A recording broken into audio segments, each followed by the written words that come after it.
এই যে কত উল্লাসের ছবি, কত আনন্দের ছবি, পতাকা নিয়ে সেলিব্রেশন, নানা কিছু আমরা দেখছি, কিন্তু আমরা কি কখনো কোনো ফুটবলারের ভেতরের সংগ্রামের গল্পটা জানি? কখনো জানার চেষ্টা করি কীভাবে একজন ফুটবলার সত্যিকারের ফুটবলার হয়ে ওঠে? বিকেএসপি থেকে উঠে আসে এই ফুটবলার বসুন্ধরা কিংস, তারপর বাংলাদেশ অনূর্ধ্ব-20 দলে।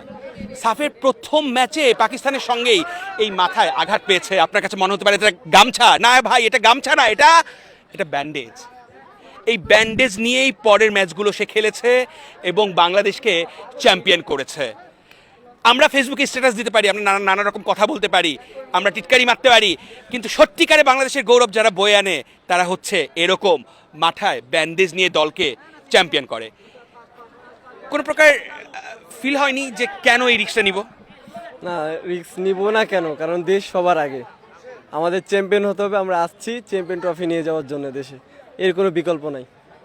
এ নিয়েও আমাদের ট্রফিটা নেওয়াই দরকার ছিল। প্রথম ম্যাচে পাকিস্তানের সঙ্গে ইনজুরটা হয়েছে, তখন পরিবারের সঙ্গে নিশ্চয়ই কথা হয়েছে, তারা কি বলেছে?